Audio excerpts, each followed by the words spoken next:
The gospel lesson comes from the 15th chapter of the book, the Gospel of Luke, a third of 3 parables Jesus tells. Then Jesus said, "There was a man who had 2 sons. The younger of them said to his father, 'Father, give me the share of the property that will belong to me.' So he divided his property between them. A few days later, the younger son gathered all that he had and traveled to a distant country, and there he squandered his property in dissolute living. When he had spent everything, a severe famine took place throughout that country, and he began to be in need. So he went and hired himself out to one of the citizens of that country, who sent him to his fields to feed the pigs. He would gladly have fed himself with the pods that the pigs were eating, and no one gave him anything. But when he came to himself, he said, 'How many of my father's hired hands have bread enough to eat and to spare, but here I am dying of hunger? I will get up and go to my father, and I will say to him, Father, I have sinned against heaven and before you. I am no longer worthy to be called your son. Treat me like one of your hired hands.' So he set off and went to his father. But while he was still far off, his father saw him and was filled with compassion, and ran and put his arms around him and kissed him. And the son said to him, 'Father, I have sinned against heaven and before you. I am no longer worthy to be called your son.' But the father said to his slaves, 'Quickly bring out a robe, the best one, and put it on him, and put a ring on his finger and sandals on his feet, and get the fatted calf and kill it, and let us eat and celebrate. For this son of mine was dead and is alive again. He was lost and is found.' And they began to celebrate. Now his elder son was in the field, and when he came and approached the house, he heard music and dancing. He called to one of the slaves and asked what was going on. He replied, 'Your brother has come, and your father has killed a fatted calf, because he has got him back safe and sound.' Then he became angry and refused to go in. His father came out and began to plead with him, but he answered his father, 'Listen, for all these years I have been working like a slave for you, and I have never disobeyed your command, yet you have never given me even a young goat, that I might celebrate with my friends. But when this son of yours came back, who has devoured your property with prostitutes, you killed a fatted calf for him.' Then the father said to him, 'Son, you are always with me, and all that is mine is yours. But we had to celebrate and rejoice, because this brother of yours was dead and has come to life. He was lost and has been found.'" The Gospel of the Lord. Praise be to you, O Christ.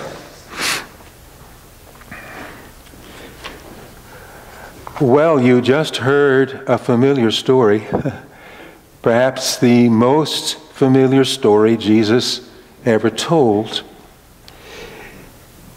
Although it's a very old story, it has held up well through the centuries, which is all to Jesus' credit. However, Jesus was a first-century Jew living in what was called Palestine at the time. His perspective was, well, how should we put it, limited by his socio-political context. To put it bluntly, Jesus lived in a pre-modern world. He did not have the benefit of Freudian analysis, contemporary child development theory, or conflict resolution techniques. Therefore, this so-called parable of the prodigal son might well be seen as outdated and highly problematic, even inappropriate for modern audiences. its potential for giving offense is tremendous. I wager some of you did not feel safe as you were hearing it told. So with a few tweaks, I think we can fix this story, make it so much more appropriate to our socio-cultural context. Let's see. There was a man who had 2 sons. The younger of them, who had taken advanced placement economics in high school and was a big fan of Bill Gates and Steve Jobs, said to his father, "Father, give me the share of the property that I will inherit when you kick the bucket. No offense, old man, but as a baby boomer, you're as good as dead already. I could use the startup money now." So his father sold off half his assets, cashed in his IRA, and gave the younger son everything he asked. A few days later, the young son left to a far-off, very foreign country called California, to a valley called Silicon, where he squandered his money on a startup that never got off the ground. Bankrupt and humiliated, the son hired himself out to a non-organic farmer who used pesticides and genetically modified seeds. He would gladly have dined off the grain he fed to the farmer's cattle as he injected them with antibiotics, but no one gave him anything. One night, he came to himself and said, "Clearly, my parents made some serious mistakes as they were raising me, and because of them, it is possible that I might have made a few bad decisions. But hey, everybody makes mistakes. I'm only human, right? There's no point in being too hard on myself. I'll go to my father and tell him I deserve a second chance. Or better still, I'll say to him, 'Father, I have sinned against heaven and before you. I am no longer worthy to be called your son. Treat me as one of your unpaid interns.'" He likes that better. He likes it when I mention God. It appeals to his old-fashioned morality. So the younger son went home. He walked most of the way and caught a few rides.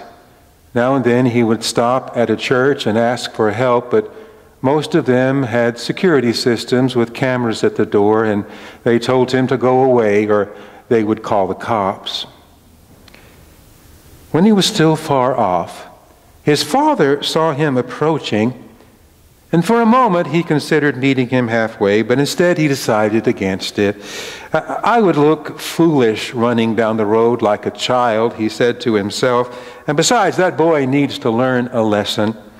He never did take responsibility for his actions, and in the real world, we all know you have to do that. There have to be consequences.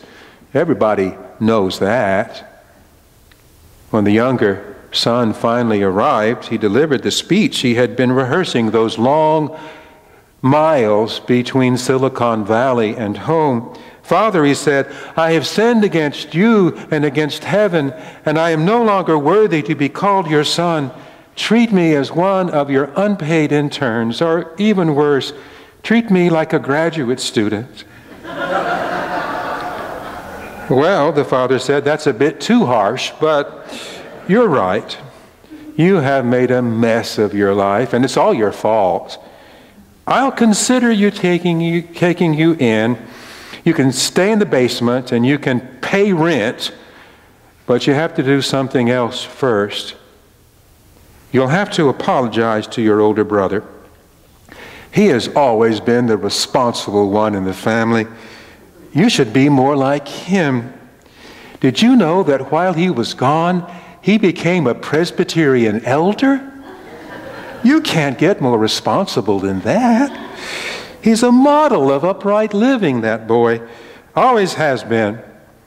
True, he's a bit rigid and not exactly a barrel of fun, but as I say, he is a Presbyterian." "Oh, Father," said the younger son, "do I have to? He'll just rub it in. You know what he's like." "All right, I'll apologize, but I'm not going to church with him. That's a bridge too far." "Very well," the father said. "I'll find you some of your brother's old clothes. A person in your position can't be choosy about wardrobe. If your brother doesn't accept your apology, then we can all go to counseling together. We could all benefit from understanding each other's perspectives." I'm sure you agree this is a much more realistic and practical way of telling the story. And by the way, let's not call it the parable of the prodigal son. Prodigal, so judgmental. Let's see. The parable of the empathetic siblings. We do not want to lay a guilt trip on anybody. Well, this modification might be more realistic and more practical, more likely not to offend modern sensibilities. The problem is, there's no gospel in this version. This is the story we might tell ourselves, but it's not the story that Jesus wants us to hear. His story is about unmerited, unbridled, irrepressible, deeply scandalous grace. Grace that welcomes the scoundrel home, knowing full well he's still a scoundrel. Grace that throws dignity to the winds and runs to embrace the ragged wastrel before he arrives at the threshold. Grace that cuts short the carefully worded confession that is no confession at all, but a carefully calculated bid for a meal ticket. Grace that understands that there are consequences to bad behavior, but is willing to bear on its own shoulders the penalty of another's foolishness, greed, and selfishness. The behavior of the younger son in Jesus' version of the story is egregious, but it's not exceptional. Any parent can tell you that two children raised in the same family seldom pose identical challenges to sanity or reason. The behavior of the father is exceptional, however, and for most of those who heard that story the first time, it was the father's behavior that was most egregious. A patriarch in an ancient Middle Eastern family does not accommodate a son who makes demands and treats his father as though he were already dead. A patriarch does not run. He does not throw a party to celebrate the arrival of the cause of his public humiliation. He does not leave his guests in the middle of a party, and he most certainly does not condescend to plead with another son to come in and join the dance. The first hearers of this story would have been shocked at the behavior of the younger son. They would have been gobsmacked, however, by the behavior of the father. I imagine regarding the elder son, they would have felt deep empathy. And I think probably we all do. You know the feeling. You've been standing in the cashier's line at the grocery store for 15 minutes. The ice cream in your cart is turned to slush. All of a sudden, another cashier opens the till in the line next to you, and people who haven't waited 2 minutes are in that line and out the door while you're still waiting. You've been taking care of mom for the last 3 years as the symptoms of dementia have been growing worse. You are physically and spiritually exhausted from being on caretaking duty 24/7.